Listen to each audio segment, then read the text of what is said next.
Salut tout le monde, bienvenue à ta podcast ludique pour un autre show. T'es avec Eric, j'espère que tu vas bien. Aujourd'hui, le top 3 sur les jeux qui ont une date d'expiration. Les jeux qui ont date d'expiration, pour moi, souvent, c'est des bons jeux, mais un coup, tu les as faites 8, 10, 12 fois. T'as pas mal tout fait ce qu'il y avait à offrir. T'as pas mal plairé ici le citron, puis il reste plus grand-chose à aller explorer. Mais avant d'aller au top 3, je voulais te faire un petit... mettons là, peut-être une petite mise à jour, qu'est-ce qui se passe à la table. On ne s'est pas parlé depuis le temps des fêtes. Où c'est que j'ai fait mon année? Ça veut dire que au moment où j'enregistre, ça fait déjà plus qu'un mois là, que j'ai tapé cette affaire-là. On a mis on a fait des reviews, on a fait des déballages depuis ce temps-là. Donc, qu'est-ce qui se passe? J'ai commencé à travailler sur ma pile de la honte.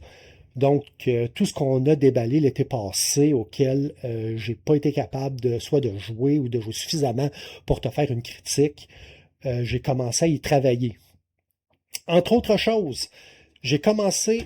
Celui-là, là, ça a été tough à l'apprendre. Hop! On va se faire un petit transition, s'il vous plaît. Et voilà. Donc, Churchill. Churchill aurait donc dû être plus facile à apprendre, mais encore une fois,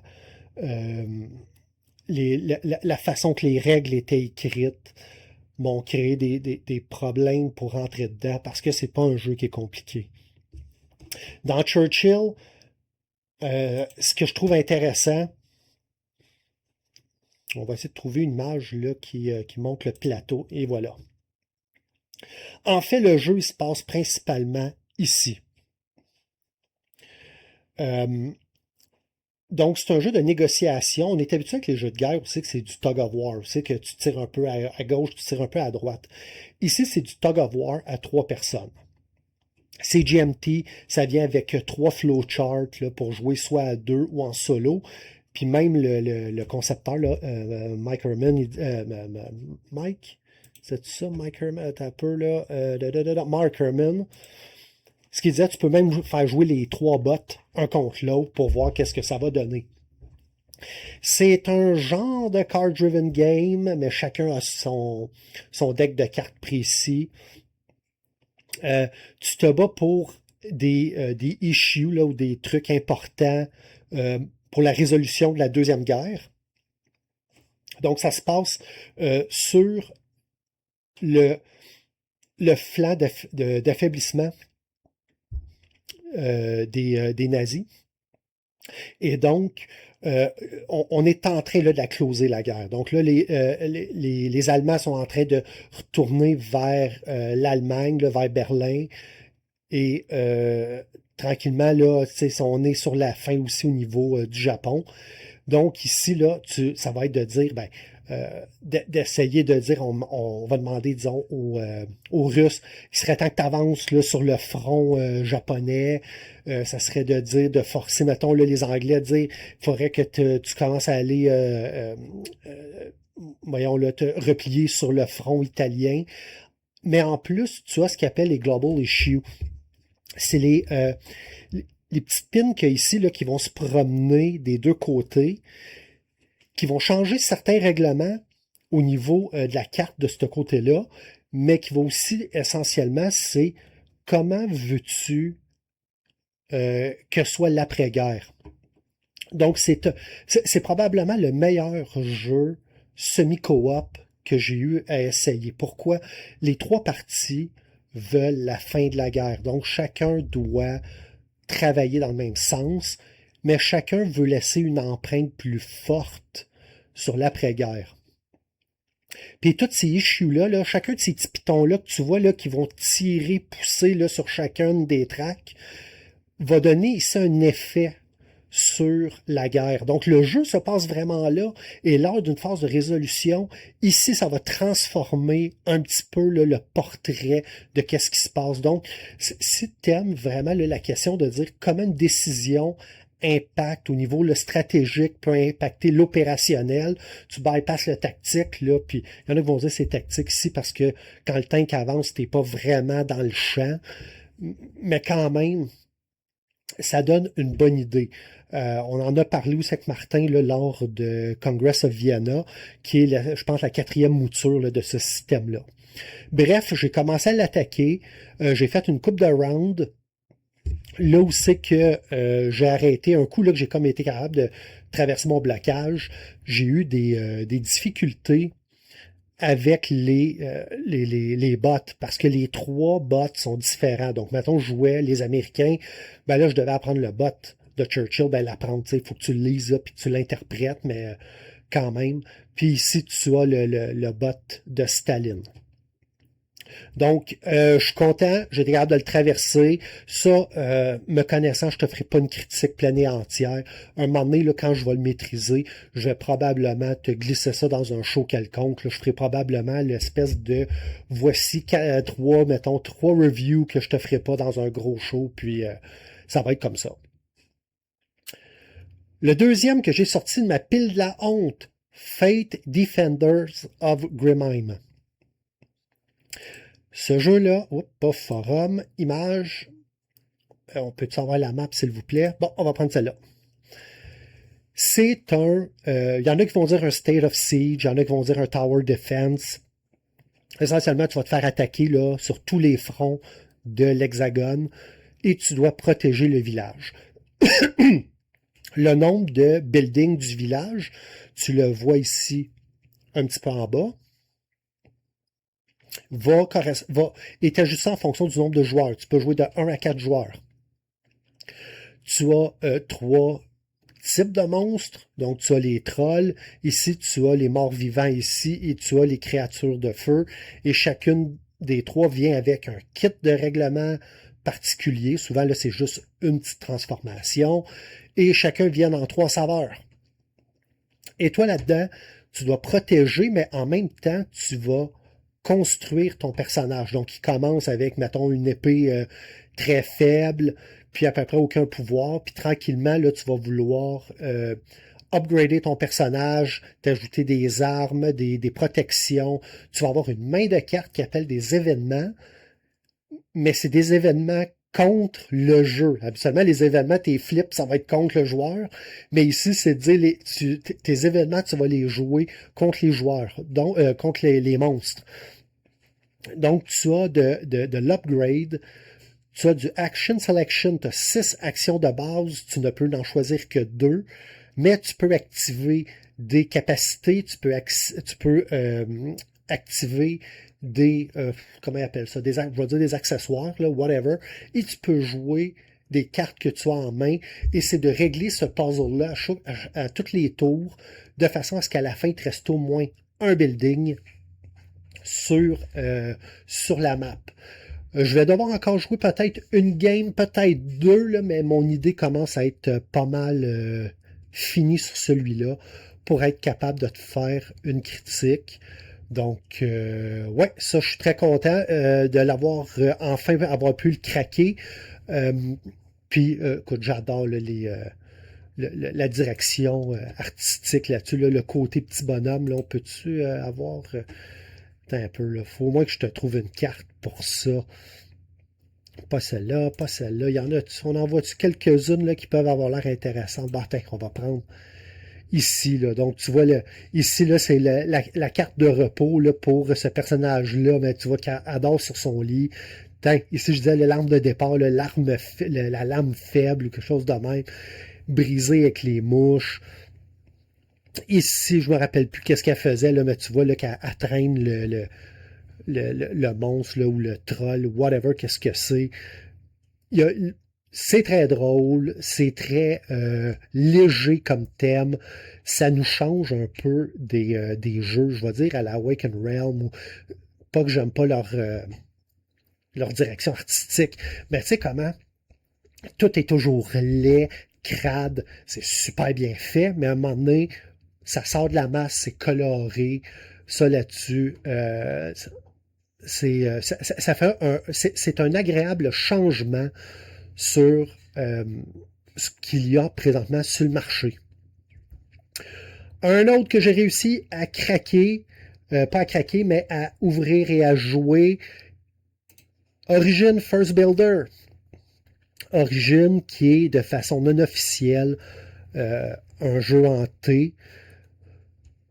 Pourquoi non officiel? Ben, Henry Kong, c'est pas avec un T. Mais il est sorti, là, tu sais, vois-tu, 2021. C'est la gang de Boards and Dice. C'est Adam Kropinski. J'espère que je dis bien son nom. Il est reconnu. Il a fait les Dark Ages, entre autres. Frostpunk. Il a travaillé sur Hard City. Et on va. Ah, ben, vois-tu, Lord of Ellis. Fait que c'est un designer, là, qui a son portfolio. Lord of Ragnarok, mais surtout Nemesis. Et toute la gang des Nemesis, il a travaillé là-dessus. Et donc, ça, c'est un euro pur et dur. On disait que c'est un genre de T-game parce que, c'est encore dans une ancienne civilisation. Si je me rappelle bien, elle n'est pas nommée dans ce cas-là. C'est le jeu, si tu en as entendu parler, c'est le jeu où c'est que les fameux vaisseaux étaient illisibles et qu'on devait marquer les pipes des dés dessus avec un feutre ou avec de la peinture. Ce que j'ai fait moi-même sur le mien avec un Sharpie. C'est un jeu de placement de dés d'ouvriers qui ne sera pas sans rappeler Teotihuacan. Donc, vous savez que les dés, à chaque tour, vont prendre de l'âge, de l'expérience, et quand ils dépassent 6, au lieu de mourir, dans ce cas-là, ils deviennent, mettons là, ici, c'est des citoyens, après ça, ils deviennent des stratèges, après ça, ils vont devenir des conseillers, puis tes ouvriers vont grandir et changer de fonction à chaque étape. C'est un jeu donc de placement, de ramasser des ressources selon certaines contraintes qui vont être de couleur, de force ici des vaisseaux. Tu vas construire ici une civilisation avec une pose de tuiles. Tu vas, je vais appeler ça là, flasher tes couleurs là, en augmentant la hauteur de certaines tours, qui va aussi donner des points. Tu vas monter ici des pistes, ce qu'on appelle les pistes du Zodiac. Ici, tu as une piste militaire qui te fait gagner des ressources et certains jetons qui vont te permettre de faire des tours supplémentaires. Belle production de Boards and Dice, des beaux cartons. C'est le fun d'avoir un pseudo T-Game qui est en 4 panneaux. Surtout qu'il prend de la place. Ton panneau personnel, on va prendre ici, il n'est pas très gros. Par contre, un coup, tu commences à bâtir ta civilisation sur le côté. C'est pas petit comme setup. Fait que j'ai été capable de le sortir. Celui-là, je pense que je suis prête. Là, j'ai joué mon nombre de games. Je pense que je vais être prête à pouvoir aussi te faire une critique de celui-là. Le dernier que j'ai été capable de sortir de ma pile la honte, c'est Activity de Stéphane Vachon, un designer bien d'ici. Et donc, dans Activity, on joue le rôle de un ou plusieurs hackers. Moi, je l'ai joué seulement en solo. Et avec une main de carte, on va devoir... Notre main de carte, elle est unique et elle n'est pas rebrassée. Le deck avec lequel tu pars, un coup qu'il est épuisé, c'est fini. Mais tu as aussi une pile ici pour des ennemis, je vais dire, des monstres, des ennemis. Là, je ne me rappelle plus exactement le terme utilisé dans le jeu. Et essentiellement, il faut que tu sois capable de le descendre avant que une des pistes brise. Donc ici, là, c'est une espèce de pare-feu. Là, c'est pas le pare-feu. Le pare-feu est ici. On pourrait dire là, de quarantaine de virus. Tu sais que tu peux aller les mettre là. Par contre, ta quarantaine ne peut accueillir que 3 ou 4 cartes là, selon le nombre de personnages que tu joues. Et un coup qu'elle est pleine, tu ne peux plus, comment je te dirais, tu peux plus en mettre là. Tu vas être vraiment obligé de jouer contre les cartes qui te sont présentées, sans quoi tu vas subir les dégâts. Les dégâts ici, ça peut être l'augmentation. Là, je me rappelle plus de chacune des parties. À un moment donné, je jouais le jaune, le vert, le bleu et le rouge. Mais ici, tu as la force du boss. Ici, tu as ton pare-feu. Ici, tu as, je me rappelle plus c'était quoi le nom de ces pistes-là. Puis ici, tu dois quand même essayer là, des affaiblir puis de les amener à zéro. Parce que sans quoi, ben, à un moment donné, tu veux en libérer des spots ici pour pouvoir te permettre de mettre les ennemis sur lesquels tu n'es pas prête à te battre. Un jeu à scénario avec, il y a 6 scénarios avec du contenu à débarrer. Euh, belle, belle production. Je me rappelle même plus si je t'ai... je me souviens même plus si je te l'ai montré, ça, si je te l'ai déballé. Je suis convaincu que je l'ai déballé, oui, quand on a fait le 4 déballages en un, probablement. Parce que, on en parlera tantôt, là, mais j'ai changé un petit peu la façon de te présenter les vidéos. Donc, ouais, cela, puis, belle production, là, avec des plexiglas dessus, là, pour donner un petit côté, comment dire, là, un petit côté high-tech. Celui-là aussi, je pense que je vais être prêt à te faire ma critique. Là, je vais peut-être, ça fait longtemps que je ne l'ai pas joué quand même. Je vais peut-être rejouer là, une game là, juste pour confirmer, là, puis me remettre là où j'étais par rapport à celui-là. Alors ça, c'était ce que j'ai attaqué sur ma pile de la honte. Maintenant, à la journée que j'enregistre ça, là, à l'heure actuelle, il y a eu la vente de jeux usagés de ma boutique locale. Donc ça, je t'en ai souvent parlé là, dans la dernière année. Grosso modo, du monde comme toi puis moi, on apporte nos jeux, puis on les met en consigne. C'est toi qui décides du prix. Et quand tu les achètes, bon ben bravo, t'as acquis un jeu, t'as acquis un jeu usagé. Mais lorsque tu en vends un, tu n'as pas de l'argent, tu as des crédits magasins qui te permettent de pouvoir acheter à la boutique. Donc, c'est une façon de facile que d'exposer des gens comme moi, là, puis là, tu as un sous-sol plein de jeux. Et je vais dire, là, pour le nombre que j'ai acheté depuis ben faire 5 ans, 6 ans que le propriétaire Jonathan fait ça, facile. Je pense que c'est arrivé une fois où vraiment j'ai acheté un jeu, je l'ai rappelé, j'ai dit, écoute, contacte le vendeur, là, c'est pas à la hauteur, il manque des pièces, ça marche pas. Autrement, ça a toujours été, ça a King Koch, bien emballé. J'ai même eu des jeux qu'il n'y avait plus le cellophane.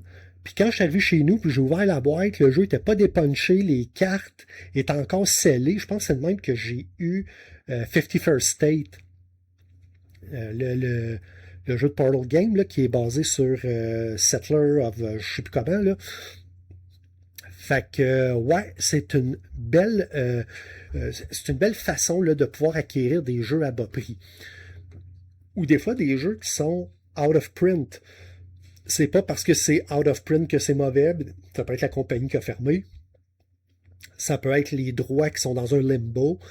Donc, pour te donner une idée de ce que j'ai acquis, puis je pense que là-dessus, j'ai eu un Kickstarter et un qui est out of print. J'ai acquis Encyclopédia.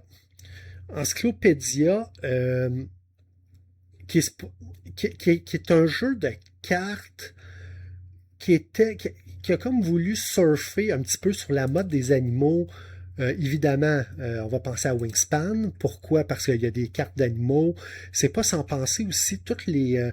il y a eu 2-3 jeux qui sont sortis de type Darwin. Il y a pas eu aussi Animalia ou Evolution, quelque chose de même, qui était un thème. J'appelle ça le thème des zoos, là, donc de tout ce qui est animaux.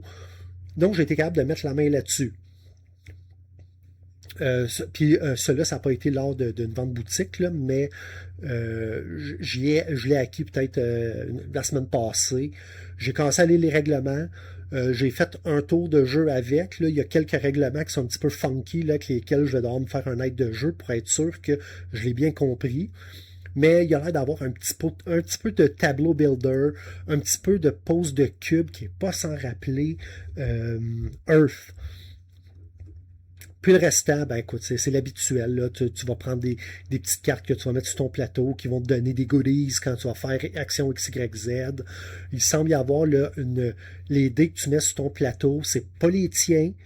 C'est des dés qui sont disponibles pour le tour de la table, mais quand tu vas chercher le dé d'un adversaire, ton adversaire va avoir des goodies ici en bas. Bref, il a l'air d'avoir beaucoup de stock quand même pour un jeu qui me semblait médium, mais des fois j'ai l'impression qu'il est peut-être plus borderline medium heavy. Encyclopédia que je vais me farcir très bientôt. Un autre, là c'est vrai, là c'est dans les jeux que j'ai été capable d'avoir en allant à la vente de jeux usagés. Hit the Road de Martin Wallace. Honnêtement, je l'ai acheté en me disant, je suis pas mal convaincu que je triperais pas. Puis tu vas me dire, Christy de sans dessin, pourquoi tu as été le chercher? J'aime l'idée du jeu de dire que l'idée du jeu, c'est que l'espèce de metagame, c'est que tu es un kid qui est dans un zombie apocalypse en ce moment. Si je me souviens bien, ou qui veut jouer du zombie apocalypse, puis il veut se construire son propre jeu. Donc, tu vois qu'il a pris une vieille boîte de jeu qui s'appelait Hit the Road, de Travel Game, puis ça c'est devenu Hit the Road, My Zombie Game.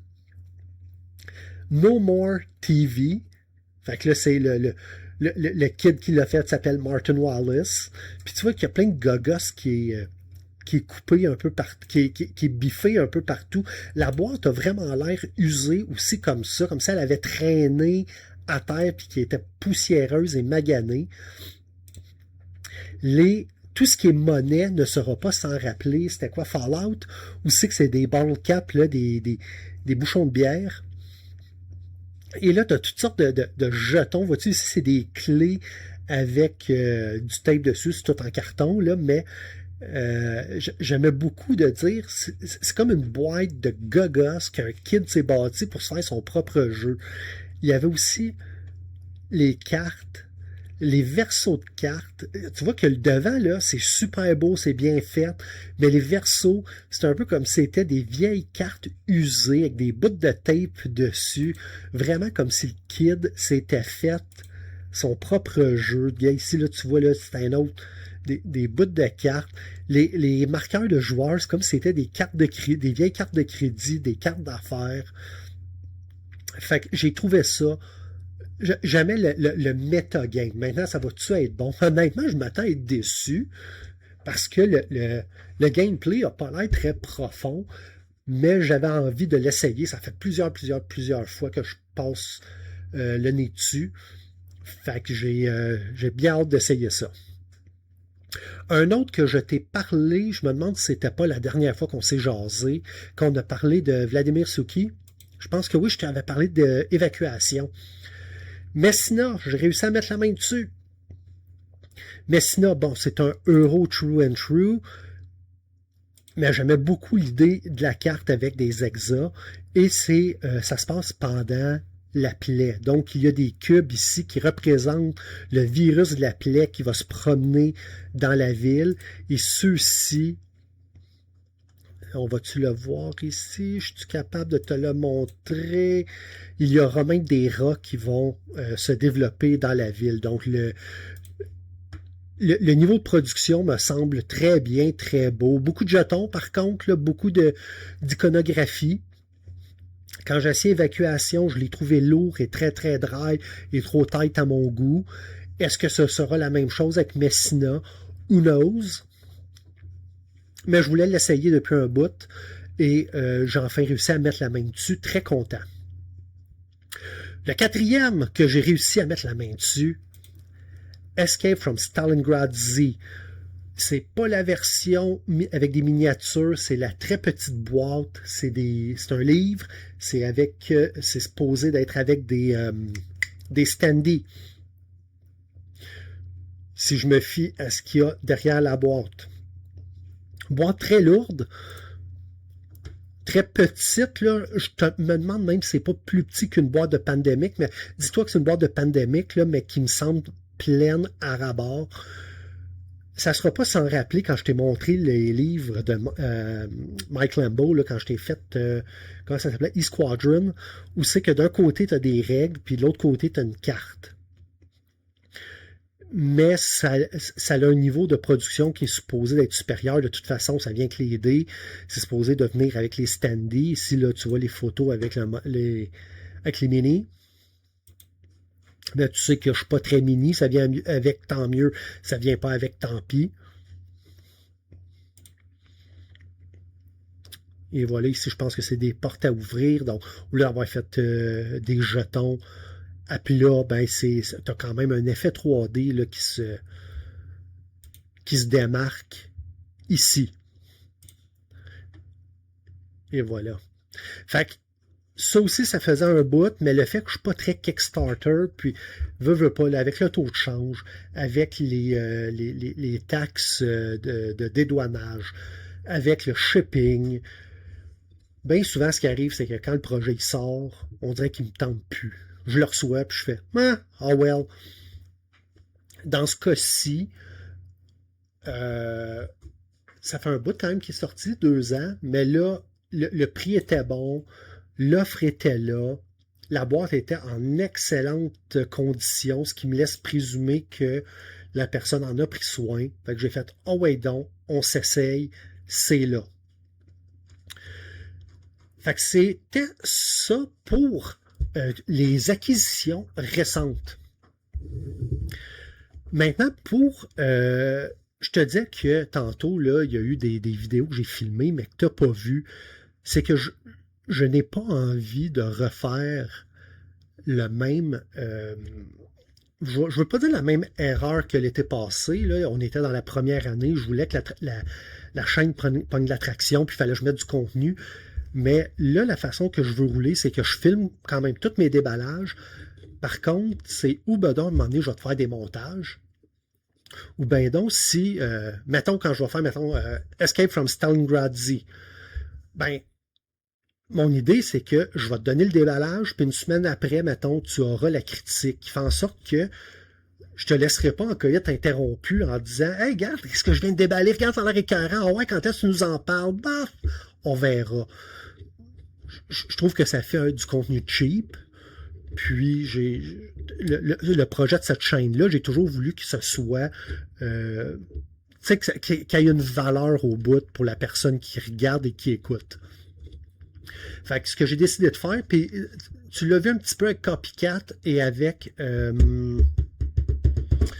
War Machine, je t'ai droppé le déballage, puis mettons 5 jours après, là, mettons je te mettais ça à la fin de semaine, puis 5 jours après, sortait la critique. Donc, pour moi, ça continue à mettre du stock sur la chaîne. Puis au moins, tu as une presque garantie que quand tu vas voir une vidéo de déballage, la critique va suivre pas longtemps après. Ou du moins, je vais t'en parler, même si ce n'est pas une critique pleine et entière, je vais probablement pouvoir t'en parler, soit en première impression, mais au moins, si tu me parles en commentaire, ah ouais, quand est-ce que tu nous en parles? Ah, je le sais pas, j'en ai 8 qui se sont rajoutés par-dessus. Puis au pire des cas, ben écoute, ça me donnera du stock à te parler en backlog. Là, mes trucs sont filmés, sont pas encore montés. Fait que si je change mon format de montage ou whatever, avec ma musique, si je change le branding ou peu importe, j'ai quand même là, mes assets là, pour faire mon montage. Fait que ça, c'était pour les vidéos. Maintenant, pour les vidéos de critique, une des parties que je trouve toujours un peu, je veux pas dire compliquée, mais peut-être la portion la plus lourde à faire. Habituellement, mes vidéos viennent en 3 morceaux. J'ai une petite introduction, j'ai un tour de jeu, puis j'ai mon ressenti, puis là, on le fait morceau par morceau, puis après ça, parce que je veux être sûr de ne pas échapper aucune des pièces, qualité des cartes, le board, le ci, le ça. Puis après ça, je te dis comment j'ai trouvé l'expérience de jeu. Le how to play, on dirait que c'est toujours un bloquant quand je fais une vidéo. Planter le micro puis jaser comme ça, c'est pas si pire, mais commencer à setuper le jeu. Puis, et je me demande à quel point ça a de la plus-value. Enfin, je me dis, je pourrais probablement faire un montage d'images puis je vais te parler par-dessus, ou vice-versa, là, je vais te faire un petit speech, mettons, 3 minutes, là, mettons, dans Starlight Ground Z, tu joues un escadron allemand qui essaie de s'échapper, et avec une mécanique mettons, de dés très améritrash, tu dois te promener sur une grille faite de carrés, tu sais, blablabla, comme ça, puis je pourrais te faire là, des images avec des transitions, des trucs, donc, au moins, ça permet de présenter le jeu, mais sans s'enfarger dans le... Comment je pourrais dire? Sans m'enfarger à devoir faire ça quand j'ai le goût de te faire une critique. Puis là, je me le sens pas. En plus de faire ces vidéos-là, quand je reviens le soir, ben, je pourrais le faire, j'appelle ça hors caméra. J'enregistre mon son, je fais mes images, puis après ça, quand je fais ma critique, je fais mon intro, je monte le petit montage photo, puis je fais ma critique au bout. Je vais probablement essayer ça prochainement pour voir si ça me permet de pouvoir livrer plus de contenu et des vidéos plus courtes, parce que je suis très conscient que mes vidéos de critique sont très longues. J'embrasse le format podcast, tu sais, que je parle pas de script, j'ai mon thème, j'ai mon sujet, puis on jase, puis des fois j'oublie des trucs, puis soit que je te l'écris à la fin d'un credit, soit que je te fais un montage, j'appelle ça... hors champ, là, tu sais, c'est Eric au montage, me filme vite, puis on introduit le clip dans le vidéo. Bref, c'est quelque chose que j'ai envie d'essayer. Fait que c'était ça. On s'en va, on coupe. Ça me permet de sauvegarder ça permet de sauvegarder là, ma take. Et on s'en va en top 3 des jeux avec une date d'expiration. Mais avant, Roddy Piper pour les pouces, les likes, les comments. S'il te plaît, un petit pouce, ça fait du bien à l'algorithme. On se voit de l'autre bord.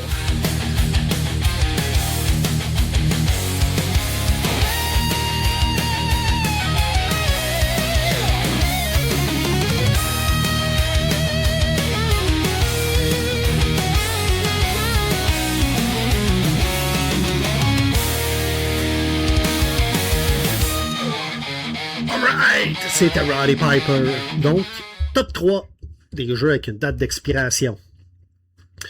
Qu'est-ce que j'entends par là, une date d'expiration? C'est un jeu là, que je l'ai acheté, je l'ai joué, puis j'ai fait wow! Puis, tu sais, un vrai wow! Tu joues 2 fois, 3 fois, 4 fois, puis tu fais alright, c'est cool, puis soudainement, rendu à 6-7e fois, des fois c'est à 12e. Des fois, j'ai un cas ici, je pense que ça a fait 4, peut-être 5 fois. J'ai fait ish. J'ai fait le tour.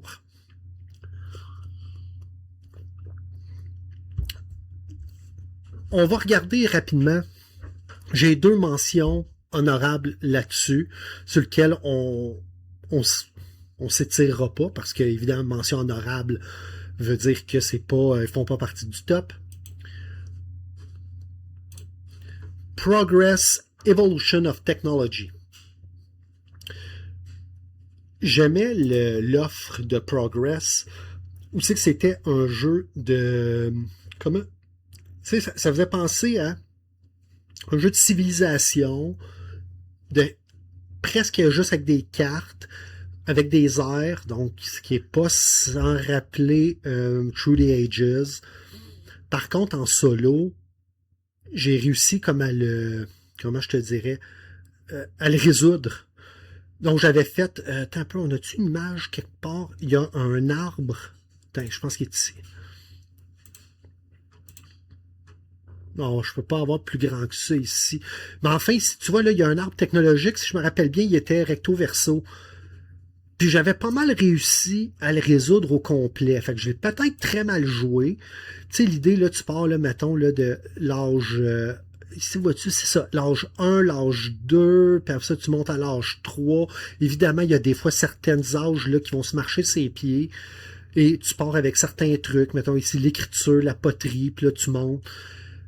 Mais à partir du moment où je l'ai résolu, j'ai fait, ben, c'est correct. Ici, t'as plus rien à m'offrir. Puis c'était dommage parce que j'aimais beaucoup l'offre qui était là. Est-ce qu'en multijoueur, il y a une plus grande tension à piger certaines cartes? Maybe, maybe not. Je peux pas te dire. Mais cela, pour moi, a eu clairement Puis Kim, Andrei Novak, c'est pas un des producteurs des jeux de Boards and Dice, ça? T'es un peu, je suis curieux. Ouais, tiens. Il est en arrêt d'une coupe de jeux hantés. Ouais, vois-tu, Teotihuacan. Fait que je savais que j'avais vu son nom passer. Bref, celui-là, un coup je l'ai joué quelques fois. Il a fait sa vie de jeu. Puis je l'ai revendu. Lui, je l'ai pas joué souvent. 5 fois-ish, là, puis je sentais que j'avais fait le tour. Parce que j'ai vu toutes les cartes. Fait qu'il n'y a plus grand-chose. Un coup que tu as vu et que tu sens que tu as l'impression de demander en solo de faire une patience. Tu sais, mélange 2-3 decks de cartes ensemble, puis fais un solitaire, puis ça, à un moment donné, ça ressemble un petit peu à ça. Tu sais, je vais jouer mon deck rouge avant de jouer mon deck bleu, avant de jouer mon deck noir. Deuxième mention honorable, et ça, je vais me faire pitcher des tomates. Black Orchestra. Quel jeu coop thématique. Mon Dieu, je perds ma voix encore. La gorgée. Où il faut organiser l'assassinat du grand chancelier qui a une moustache carrée. Donc, tu sais de qui je parle. Donc, c'est un jeu de déplacement point à point qui n'est pas sans rappeler Pandemic. C'est un jeu d'action selection, donc tu as un certain nombre d'actions. Pour, quand tu es rendu à vouloir essayer, tu dois ramasser certains éléments et tu dois ramasser un...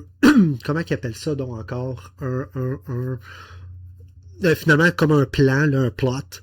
Puis ça te prend les éléments, mettons, ben, si c'est une bombe, ben, ou tu penses à à Valkyrie, mettons, ben, ça te prend un engin explosif, ça te prend une valise, par exemple. Puis il faut que tu déclenches ton truc, donc que tu roules tes dés en étant dans telle ville, et alors que le personnage, le peintre, j'allais dire le peintre allemand, mais il était même pas allemand, je pense qu'il était autrichien, avec l'équivalent de ma coupe de cheveux, soit dans la ville qui est là, donc tu avais toute une question de timing qui était pas simple. Tu vas faire monter ton niveau de suspicion puis d'engagement qui attire l'attention des SS qui peuvent te mettre en prison, et quand tu es en prison, tu as une superbe mécanique de tension où tu dois prendre secrètement une décision qui oblige un joueur autour à se débarrasser de quelque chose ou à péter ou à se faire arrêter. Bref, je l'ai beaucoup aimé. Qu'est-ce qui fait que pour moi ce jeu-là avait une date d'expiration? C'est que tu vois ici, il y a des 7 decks de cartes qui sont les airs. Mettons, ça commence en l'année, je sais pas moi, 39, puis là, whoop, ça agrandit, puis ça rapetisse. Il y a un moment donné, tu finis par les connaître, les decks. Je le savais que dans l'ère 1, je devais pas aller à Nuremberg parce qu'il y a une carte où c'est que tous les statuts des ministres, eux autres, je me rappelle pas, bref, ils se retrouvaient là, tout à la même place, puis tu te faisais presque automatiquement arrêter. Fait qu'il y a un moment donné, tu connaissais là, certaines stratégies qui brisaient un petit peu là, l'effet d'immersion, parce que c'est non, on s'en va pas là, la carte n'est pas sortie, elle a des chances de sortir. Il est vrai qu'il fallait retirer, mettons, 2 ou 3 cartes par deck à toutes les games qui font en sorte que, ben, peut-être la carte n'est pas là. Non, mais peut-être qu'elle est là. Elle a plus de chances d'être là que pas être là. Fait qu'à un moment donné, je joue un petit peu ses talons. Sinon, c'est un jeu qui est fantastique, mais moi, au bout de peut-être 8-10 games, j'ai fait, je pense que j'ai fait le tour, puis by the way, il est terriblement difficile. Pourquoi? Parce que ton attentat se résout avec des dés.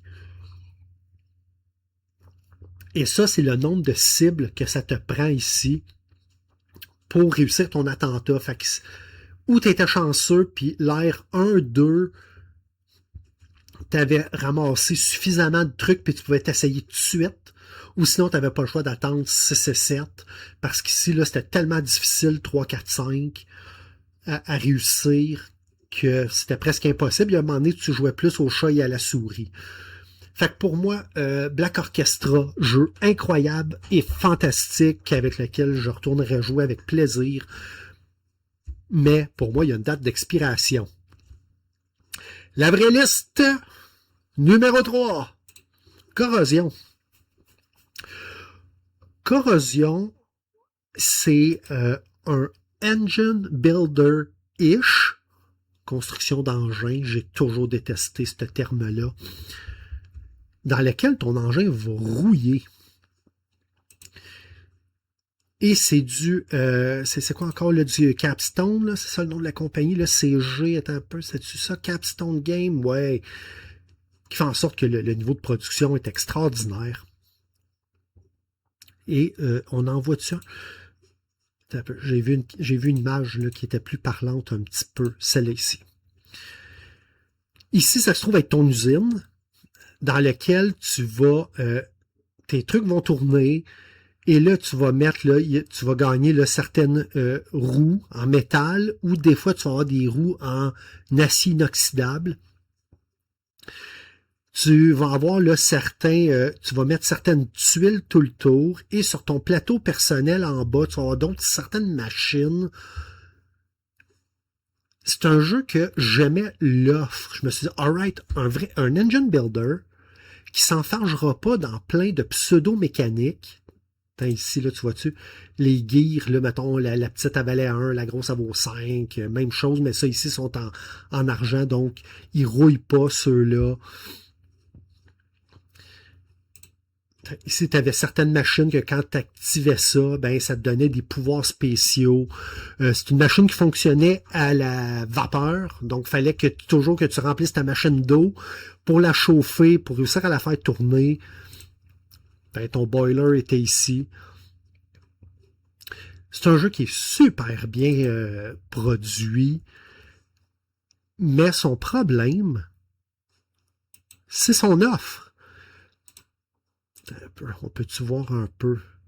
Ici, c'était tout. Ça, ici, c'est les milestones. Ici, c'est les différentes monnaies, des points. Ici, c'est les.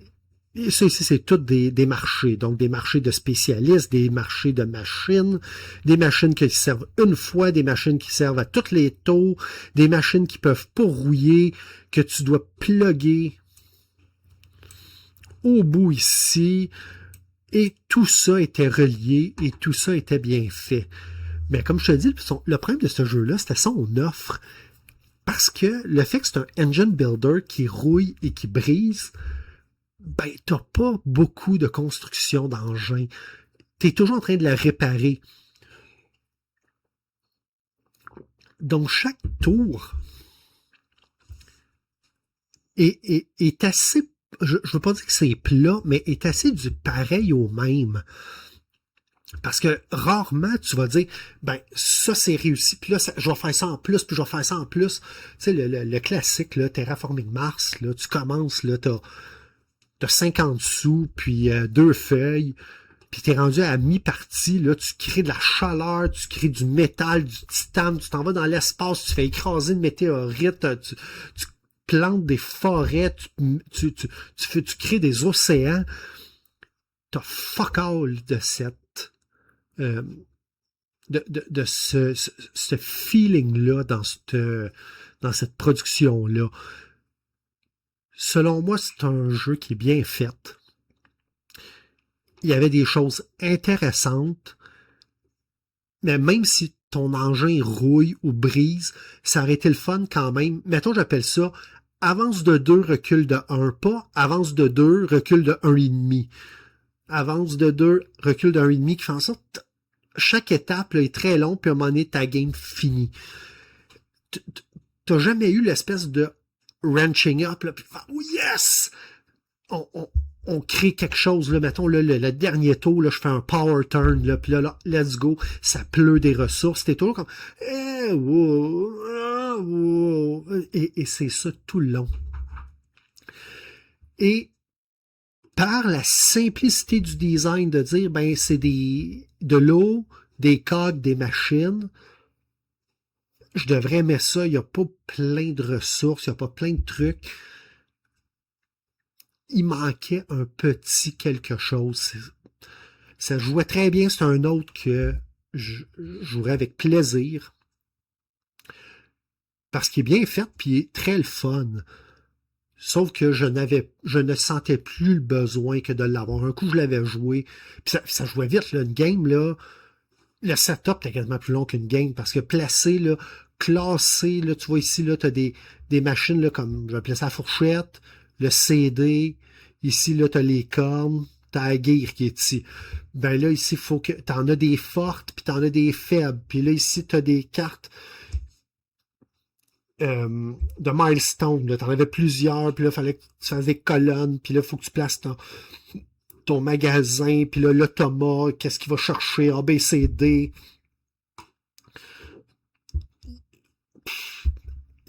Ça partait.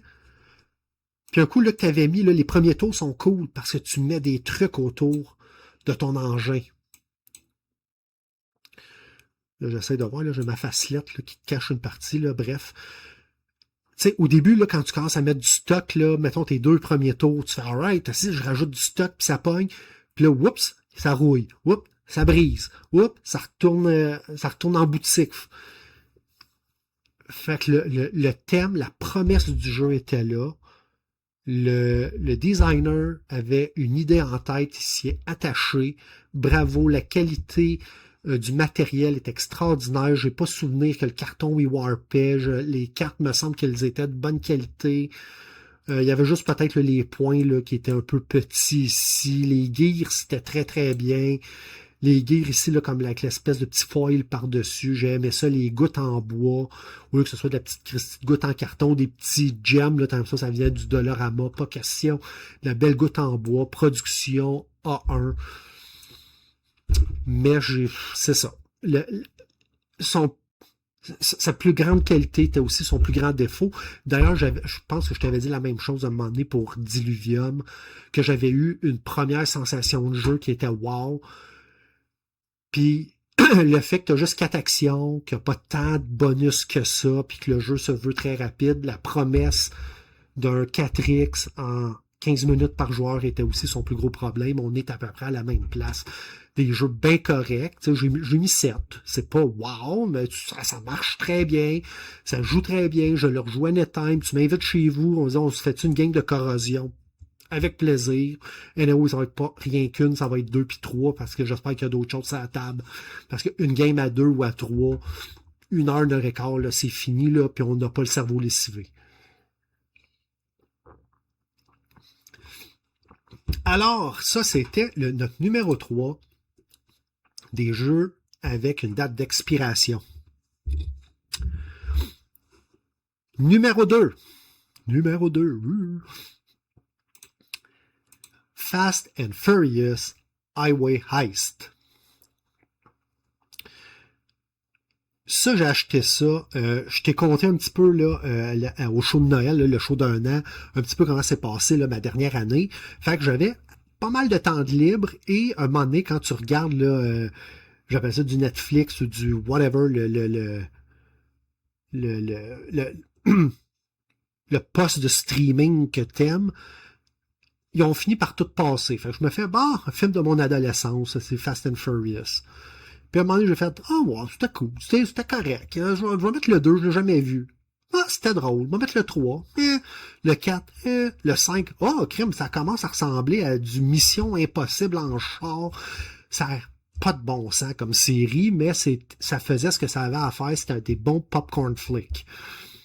Fait que je fais, il y a un jeu, et c'est du Prospero Hall. Prospero qui, un peu si on retourne voir, là, si des fois, là, tu te demandes c'est qui Prospero. C'est une compagnie de développement, c'est pas une personne. Mais tu sais, si tu as vu Back to the Future, entre autres, ils ont fait un jeu sur Bob Ross. Descendre de Brady Bunch, j'essaie de voir. Ça ici, là, on les a vus aussi circuler, là, qui ressemblent à des vieux livres dont vous êtes le héros. Continuons. Ils ont la série Villainous, qui a connu ça. Je ne sais pas si ça pogne encore du Villainous, là, tu pourras peut-être me le dire en commentaire, mais du moins quand ça a sorti, là, ça a frappé très très très fort. E.T. Highway Heist, attends un peu, on continue. Ils ont du Funkoverse en masse. Les Goonies. Puis tu regardes, là, la plupart, là, sont pas mal cotés, là. C'est des 7 points quelque chose. Hein, hey, Horrified. C'est vrai, le premier Horrified, du moins, c'était eux autres qui sont arrivés avec ça. Jaws. Fait que tu vois que là, qu'ils ont un. Puis beaucoup, évidemment, oui, c'est beaucoup des jeux avec des IP, là, des propriétés intellectuelles. Panam, que je t'ai parlé avec beaucoup de bien. Et The Rocketeer, Scream. Bref, tu vois qu'ils ont un portfolio bien garni, bien rempli. Ah, crime, ils ont fait le. C'est ça, pas vrai? OK, ils sont toute une gang en arrière puis ils ont participé. J'ai l'air surpris parce qu'il y a eu 2 jeux qui sont sortis à peu près en même temps de Texas Chainsaw Massacre. Puis lui, ça a été le mieux reçu des deux. L'autre, c'était celui de Trick or Treat Games, si je me rappelle bien. Et de mémoire, celui-là a été mieux reçu que l'autre. Fait que tu vois là que c'est des. Tu vois qu'ils ont une bonne. Comment je te dirais là, un bon portfolio. Dans Fast and Furious, c'est un jeu co-op qui ne sera pas sans rappeler un petit peu une version petite. C'est quoi? C'est-tu Road Vendetta ou quelque chose de même là, qui a été repris par Recreation Game? Je te le mettrai en mortaise quelque part, là, mais c'est un vieux jeu de course là, où c'est que tu prenais un panneau, puis tu le sortais, puis tu le remettais en avant. Ici, ça se veut à peu près la même chose.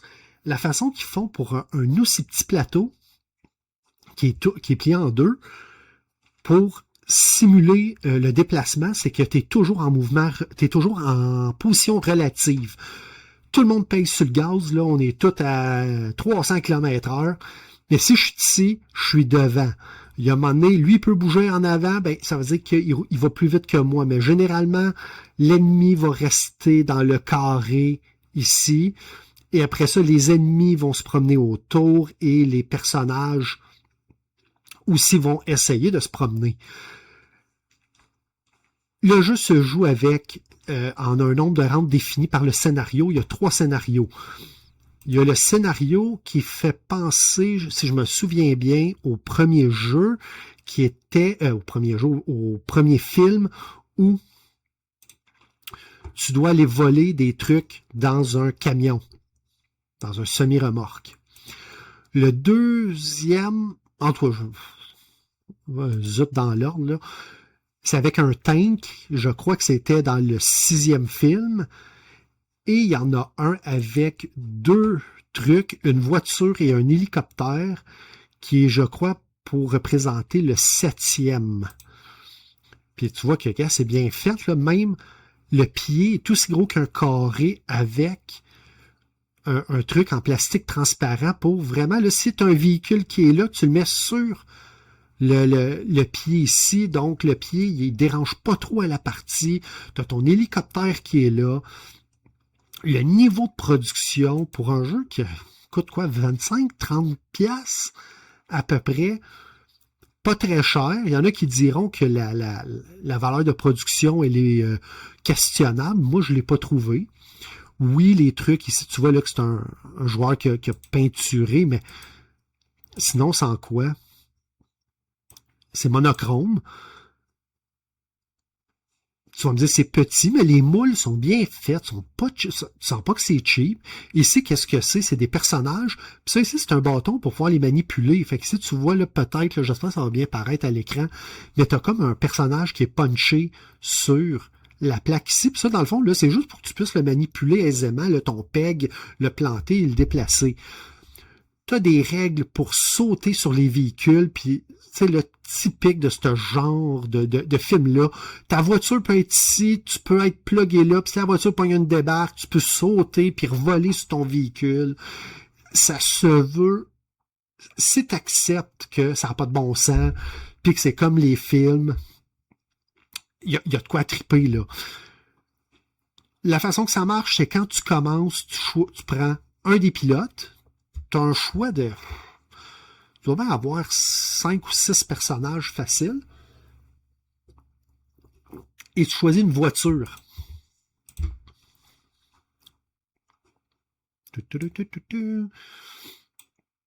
Et quand tu combines les deux, ben, ça va te donner tes stats pour la partie. Donc, ici, avec un Import Racer, puis ça ici, c'est quoi, c'est-tu Brian? Ouais. On avait l'import. Ben, tu vois qu'il y a 4 de vitesse, il y a 4 de contrôle, il y a 3 d'athlétisme, puis il y a seulement 1 de défense. Tout ça va avoir des implications pendant ta game. J'essaie de voir. Tu vois ici, là, si tu prends le American Muscle, là, qui était le véhicule de Dominique. Si on descend comme ça, tu vois qu'il y a 2 de vitesse, donc la même chose qu'ici. Mais il n'y a rien ici, il n'y a rien là, puis il y a quand même 2 de défense. Où c'est qu'ici, il y en avait 0. Donc, les véhicules ont une importance. Chaque véhicule a sa capacité spéciale et chaque personnage a sa capacité spéciale. Les tanks de noces te permettent de relancer des dés. Chaque test a un nombre de victoires, donc qui sont définis avec des pips sur les dés. Tu vois, il y a des côtés à 2, tu as des côtés à 0, tu as des blanks à 1, c'est-à-dire tu as des blanks. Tu as des blanks et tu gagnes, mettons, tu as un blank, ça va être une réussite juste si tu mets une canne de noces.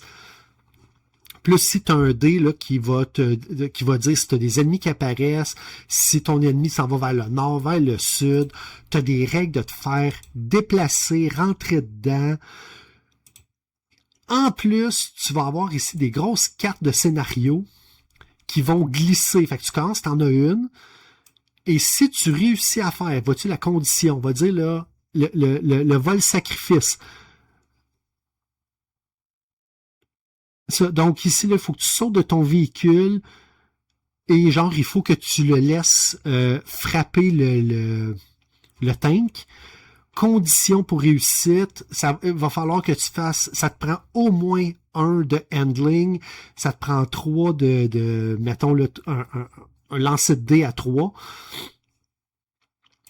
Puis après ça, ici, tu vas avoir ta réussite. Quand tu réussis ça, ben, t'as ton reward ici et tu vas gagner une canne de noces. Ici, Clothesline, t'as d'autres et chaque scénario venait avec sa pile de cartes. En plus, écoute, je te dis, là, pour un jeu à 25-30$, là, il y en avait du stock dans celui-là. Laisse-moi trouver. Il y avait l'espèce de ligne. Ah, ben, attends, on se demandait les véhicules. Vois-tu, t'as 4 véhicules et chaque véhicule au verso, c'est si, mettons, tu volais un des Hummer, là, ou un des SUV, là, ennemis. Ici, t'as tous les personnages. Donc, Tej, Anne, Dominique, Brian, Letty et Roman. Donc, si tu connais un peu la série, sont toutes faites dans ce format-là, mais tu reconnais les acteurs quand même. J'essaie de voir, là, c'était quoi? Ah, il était ici. Ici, en plus de tout ça, tu avais des cartes de scénario, donc comment il part, les règles spéciales du scénario, son énergie. Et ici, là, tu avais les trucs quand tu mets la carte en jeu et quand il sera activé. Donc, à tous les tours, la liste de cartes avance le long de cette piste-là. Et quand c'est 3, la carte s'active. Donc, ici, tu vois, il n'arrive rien. Ici, il arrive quelque chose. Donc, tu peux planifier d'avance en fonction de qu'est-ce qui sera là. Il y avait un niveau pour un jeu qui se veut rapide, puis en plus, par-dessus tout ça, je pense que je le vends bien. Tu avais une vraie sensation de vitesse pour un jeu de plateau. Il y a des fois, il y a des jeux de course que tu as l'impression que c'est un... Tu sais que c'est un euro, là, tu joues des cartes, tu joues des trucs, tu prends tes décisions. T'sais, ici, là, ça se joue tout seul. Ça se joue tout seul. Puis là, t'es, OK, là, glisse là, puis moi, ça, je vais essayer de le garder en arrière, puis on va essayer de faire de la place, puis on lance des dés. Oh, on l'a pas eu, je te donne un os. Relance un dé. Le feeling de vitesse Et le feeling là, de l'Améritrash, de char qui va vite, vraiment cool. Là où c'est qu'il y a une date d'expiration, c'est que tu as juste 3 scénarios. Et à un moment donné, j'ai réalisé qu'on dirait que chacun des scénarios était fait pour un nombre de joueurs spécifiques et un mix and match spécial entre les voitures et les pilotes. Donc, exemple, ici, ben, je sais pas, ça va te prendre beaucoup plus de résistance, ça te prenait plus de défense. Donc, tu essaies de faire des mix and match, on va dire, de pilotes et de voitures avec un haut niveau de défense. Quand tu étais sur un autre type de scénario, ben, mettons, ça te prenait quelque chose qui avait beaucoup de handling. Parce qu'il fallait que tu évites beaucoup de choses, la façon que les cartes apparaissaient. Il y a un moment donné, tu sais, fuck, si j'avais pu l'éviter un peu plus, puis tu fais, faut que je fasse un mix and match de handling. Si j'avais eu un char de plus, là, tu fais, c'est peut-être un scénario qui est meilleur à 3 qu'à 2. Puis un coup, là, tu as comme brisé, j'appelle ça, là, que tu as trouvé le puzzle pour chacun d'eux autres pour le réussir, parce que c'est un jeu qui est assez difficile, veux pas, avec les dés. Si tu roules comme de la boîte, il faut que tu aies un plan B ou il faut que ta voiture soit faite solide. Tu ne meurs jamais là, dans ça. Ta voiture peut être brisée, mais si ça arrive, tu vas prendre un des SUV ennemis, puis si le SUV explose, tu vas revoler sur un autre. Il y en a toujours qui sont là. Fait encore là-dessus, là, rien à dire, c'est bien fait le jeu, mais il y a un moment donné, tu sais que tu joues, puis tu fais, on l'aura pas ce coup-là. Ça marche pas. On peut bien finir le scénario, mais tant qu'à moi, on reset ça, on sac-moi tout ça dans la boîte, on va jouer à corrosion. Au moins, on sait quoi faire. Fait que, ce jeu-là, je l'ai beaucoup aimé, mais un coup, j'ai résolu les scénarios, je les ai gagnés. On dirait que tout le fil y est tombé à plat. Mais sinon, comme je te dis, là, si tu réussis à mettre la patte dessus, là, pis c'est même neuf, là, mettons là, que c'est 30$. Martin avait une bonne façon de voir les choses là-dessus. Il disait, moi, je compare tout ça avec la valeur d'un Monopoly Walmart. Ça vaut combien Monopoly, là? 25$? 30, là, c'est un IP, là, c'est Monopoly Star Wars. Ben ça, si je te dis que c'est 30$, mais t'as des petits mini ici, puis tu sais, j'ai toujours dit que je suis pas fort ces mini, là, mais dans ce cas-là, ça marche. Ils sont pas gros, mais écoute, ils ont même mis, parce que t'en as des fois des scénarios où ta voiture va se faire flipper, ben, yeah, ils ont même fait le moule en dessous des voitures. C'est pas rien, là, il y a eu un effort honnête. La vanne ici, elle casse, là, dans le sens qu'elle plie, et la porte à rouvre en arrière, et tu peux même mettre 2 voitures dedans. Il y a des dés, les jetons, la qualité globale est fort acceptable pour un jeu, surtout de ce prix-là. Si tu as la chance de mettre la patte dessus, c'est ce que je t'ai compté là, si t'es pas un fan de la licence, selon moi, ça te parlera pas. Moi, j'ai aimé la licence parce que ça n'a pas de bon sens. Tu sais, c'est du Mission Impossible. Tu sais, à un moment donné, c'est quoi dans lequel ils descendent les chars en parachute. Puis... Mais voyons donc. C'est correct, ça fait partie du jeu. Si ça, t'as envie de le vivre dans une boîte, essaye-toi. Ça va... tu vas reconnaître certains des pouvoirs particuliers. Tu vas reconnaître, tu sais, évidemment, tu vas reconnaître les personnages, tu vas reconnaître les voitures viennent de quel film. Il y a un moment donné, tu reconnais un petit peu les scénarios. À essayer, tristement, pas à garder. Numéro 1. Numéro 1 est un jeu qui va être à peu près dans le même genre, c'est-à-dire un jeu qui a, pour moi, qui a eu une fin de vie parce que je sens que j'avais tout vu ce qu'il y avait dans la boîte, mais qui est encore mieux que celui-là. Sanctum. Jusqu'à temps que... Comment ça s'appelait? Hellbringer? Je vais te le mettre en... Ah, puis gars, je pense que même ça vaut la peine de voir parce que ça a été conçu ici au Québec. Je pense que c'est Hellbringer. Ouais. Hey, regarde-moi ça, là. Puis, tu sais, j'en parle, là, Maxime Gauthier, là. Donc, c'est un Keb, là, qui l'a fait. Semble-t-il que c'est un très gros jeu de cartes.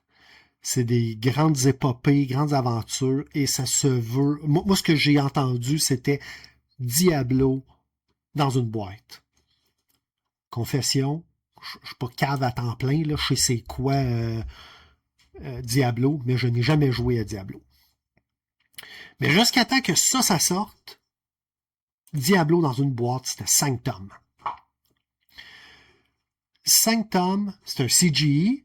CGI, c'est les ruines de Narak, là, Lost Ruin of Arnak. C'est SETI qui est sorti dernièrement. Donc, c'est souvent des jeux qui sont bien conçus, puis tu sens qu'ils ont une forme de niche là, dans la façon qu'ils le font. Ils ont toujours un petit X-Factor qui est particulier. Dans 5 tomes, moi je l'ai joué en solo. Qu'en solo, je l'ai pas joué à 2. Semble-t-il que c'est pas coop, je pense que c'est compétitif, c'est un peu comme si c'était une course pour arriver au diable. Et donc, où c'est qu'on a? On a-tu quelque part les plateaux de jeu? Là, on était rendu à la fin. T'as peu. Ici, on en a quelques-unes, mais j'aimerais ça le voir, appelons ça dans l'action. Autant soit peu quand on parle d'un jeu de société. Ouais, ça c'est bon. Ce qui arrive, c'est que, mettons, là, tu arrives au port et tu mets tes personnages. Personnages, là, il y en a 4 dans la boîte. Tu as, si je me souviens bien, là, l'équivalent de 6 décors comme ça pour te rendre au portail de l'enfer. Tu vas avoir, là, mettons, les 4 les 4 personnages habituels, donc l'équivalent, le warrior ou le barbare, l'elfe ou l'archer, magicien et, mettons, le paladin ou le whatever. Tu vas reconnaître les tanks rouges, mettons, pour l'énergie, les tanks bleus pour la magie, et là, tu montes tranquillement et tu pars à l'aventure. Et quand tu arrives à un certain niveau, tu dois aller piger des cartes ennemies. Ces cartes ennemies-là seront tes missions. On en voit-tu quelque part? Non, attends, on va prendre celle-là ici. Donc, ici, cet ennemi-là, mettons, on va dire de niveau 2, du type vert, whatever, pour le battre, quand tu lances tes dés, il faut que tu sois capable d'avoir un 3 et un 4. Si tu ne l'as pas, il va te faire 2 blessures.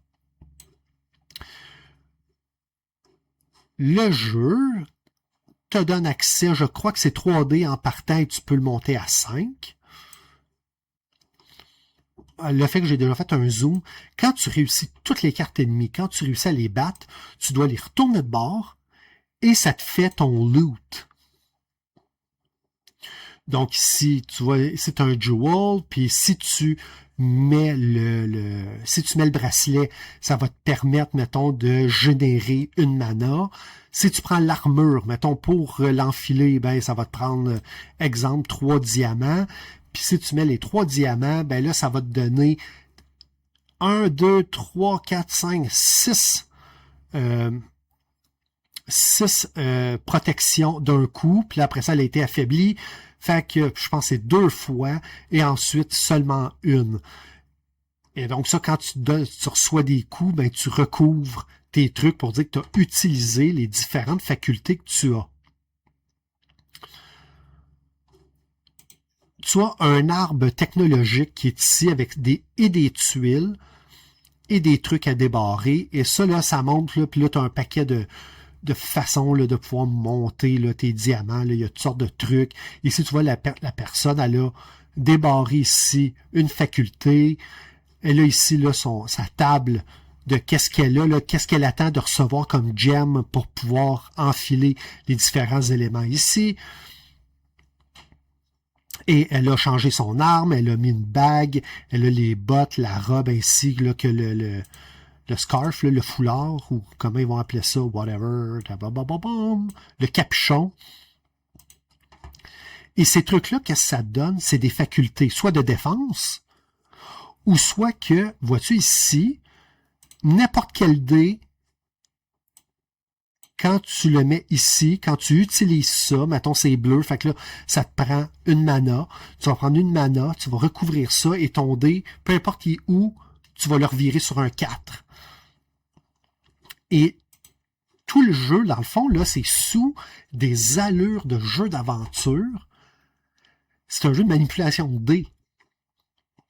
Donc, tu as toute la question ici de monter, activer là, certains trucs, avoir ça ici, là, c'est ton arbre technologique qui est propre à ton personnage, qui va ici débarrer certaines capacités. Pendant que tu vas aller à l'aventure, tu vas tuer des ennemis pour pouvoir acquérir du loot, ou c'est que tu vas monter tes diamants, puis avec tes diamants, tu vas pouvoir enfiler les différents artefacts pour te protéger et avoir plus de possibilités de manipuler. Vois-tu ici, tu peux avoir un -1 ou un +2. Ici, c'est plus ou -1. Quand c'est bleu, ça va prendre de la mana. Quand c'est mauve, tu peux mettre du rouge ou du bleu. Puis ici, c'est ton cœur, là, c'est ton énergie là, que tu peux monter et descendre. Tu vas pouvoir avoir des potions. Puis tu vois, j'en parle là, avec très emballé, parce que ça marchait très bien. Le moteur de dés, puis tu sais, de dire je m'en vais à l'aventure, fait que là, il y a des ennemis qui apparaissent sur chaque board, tu t'en vas, il n'y a jamais plus que 2 plateaux. Si à un moment donné, un des personnages prend trop d'avance, ben il va dépasser le plateau, celui va disparaître, lui va se faire warper, puis maintenant il va perdre un point de vie. Et là, tu montes, et là, tu te retrouves à un moment donné à la porte de l'enfer, mettons, ou ce qu'ils appelleront, je sais pas moi, la grande cathédrale, ou peu importe comment ça s'appelle, qui n'est pas sans rappeler, me semble qu'il y avait une vue qui ressemblait à ça dans le jeu Dante's Inferno. J'essaierai de voir de retrouver, me semble que c'était pas le mur de 10 ou quelque chose comme ça. Ou si tu as déjà joué à Diablo, tu vas me dire non, c'est straight pas être pris du jeu, l'espèce de cathédrale en feu. Et ici, ça fait l'effet comme d'un mini-boss, où c'est que tu dois traverser le mur en te protégeant, puis en ayant des ennemis ici, là, puis les cartes particulières propres à ce monde-là. Et quand c'est fait, ensuite, là, puis en solo, là, les règles changeaient. Je vais essayer de le retrouver. C'était-tu ici?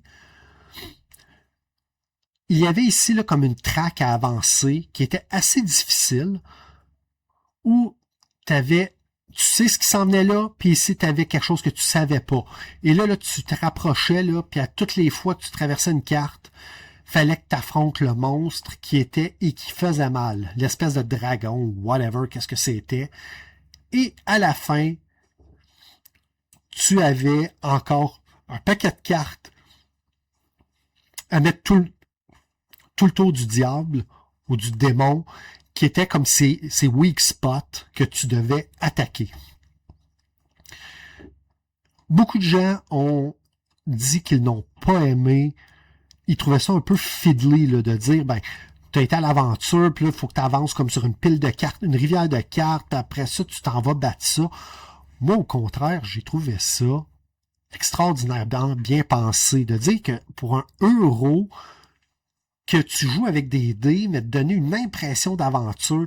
Tu sais, tu traverses le mur, là, tu viens de rentrer dans ton dernier monde. Là. C'est le dernier temps là, d'aller à la shop, là, puis d'acheter, puis de recharger là, tes potions, puis tes affaires, là, puis de prendre un rest turn là, pour tout resetter tes trucs, parce que tu sais que ici, ça va être rough, puis ici, ça va être rough.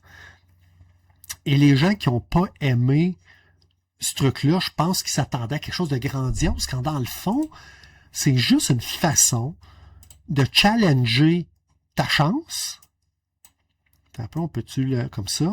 Et à quel point tu as réussi à débarrer ou à looter du stock intéressant pour être capable de manger les coups, de te recharger, là, ici, tu vois, là, tu as des potions là, de rouge et des potions bleues, de te recharger dans tes magies, et d'avoir suffisamment de pouvoir pour être capable de tourner tes dés, puis de... Fait qu'il y a des fois, tu dis, je veux pas les recouvrir mes dés, je vais manger le coup par la rivière de cartes ici, de façon à pouvoir garder des pouvoirs pour lui. Et tu avais un petit peu de tout ça, je pense que tu avais aussi là, des jetons, là, genre pour À quoi servait le jeton? Je me souviens même plus à quoi il servait. Mais tu avais des jetons là, que tu pouvais utiliser rien qu'une fois, là, puis c'était comme un genre de... C'était un peu comme dans God of War, là, quand tu cliques ces deux cossins, là, appelons ça le God Mode, là, où c'est que je pense que ça te donnait les valeurs que tu voulais pour un tour sur tes dés ou whatever. Mais c'est bon, une fois, puis un coup qui est déchargé, ben fuck it, parce qu'à la fin, tu ne peux pas te reposer, ou sinon ça te coûte de l'énergie comme le maudit. T'sais, oui, tu te reposes, mais tu perds 3 points de vie d'un coup. Et c'était, regarde, là, t'as des gems ici, t'en as plein de couleurs, t'en as de toutes les formes, les sortes. Le graphique était bien fait. Tu vois ici, là, c'était des miniatures pour les 4 héros. Puis j'ai trouvé ça très brillant. Par contre, je pense que je l'ai joué 6 fois. Maintenant, 2 fois avec le barbare, qui est pas mal le plus facile. Je l'ai pas mal joué avec les 4 personnages. Je l'ai rejoué peut-être une autre fois. Puis la dernière fois, je me suis un peu épuisé. Qu'est-ce qui a fait que j'ai trouvé ça poche? C'est que l'arbre technologique puis l'arbre de développement ici, il est identique à toutes les fois. À part peut-être 1 ou 2 cartes par personnage. Je pense que ce jeu-là aurait profité de seulement là, avoir une mini-extension, là, puis de dire pour chacun des personnages, on vous a donné un mix and match. Tu prends, là, ici, mettons, là, t'en as 4, mettons que t'en as 5, là, ça vient avec 5 cartes. Puis je pense que la 5e, elle est ici. Oups, un peu, c'est peut-être à l'extérieur du cadre. Elle est là, là. Ça ici, là, quand t'es tournes, là, ça dit quoi faire, t'as tourne, puis elle s'en vient là. T'en as 5 par personnage, peut-être 6, là, selon. On t'en donne 6 autres, fait que là, ça t'en fait 12. Brasse le deck, puis t'en choisis 5. Tu sais jamais comment ton personnage va finir. Un peu la même chose, peut-être d'avoir eu là, des calques de départ. Donc, oui, les personnages sont imprimés au départ directement ces plateaux, mais peut-être d'avoir eu un petit calque de départ, là, pas obligé de faire les gros plateaux, là, fais juste me donner, c'est le barbare, là, donne-moi une coupe de cartes, là, juste pour changer un petit peu, là, qu'est-ce qu'il fait au début, une coupe de cossins ici, là, pour changer un peu son arbre technologique, je vais être bien heureux avec ça. Et c'est ça qui a fait que j'ai fait « Ah, je pense que j'ai pas mal tout vu ce que ça avait à offrir. » Ce qui est très dommage, parce que selon moi, c'est un jeu à fort potentiel. Je vais dire, là, au moins mes 3 premières games, j'ai fait « Tabarnouche, c'est bien le fun, c'est bien écœurant pour un... » Puis, il y a un moment donné, là, quand t'as assez joué, faut dire que c'était quand même assez au début là, de mon aventure ludique. J'en avais pas essayé tant que ça. Mais je trouvais l'idée super bien faite. Le design était clean. Je me rappelle pas qu'il y avait de règles là, faites « Oh, ça arrache, c'est funky ». Comme je te dis, il y avait juste la mise en place du dernier boss là, qui était un peu... je pense que c'est pas que c'était funky, c'était juste mal écrit. Bref, un excellent jeu, mais qui est venu aussi avec une date d'expiration. Et c'est ça qui conclut le top 3 d'aujourd'hui sur les jeux avec une date d'expiration. Ça fait un bout que ça roule. Fait que je te laisse là-dessus. Je te remercie beaucoup de m'avoir rejoint à table. Puis, écoute, on se revoit très bientôt pour Who Knows What. Très hâte de te revoir. Salut là!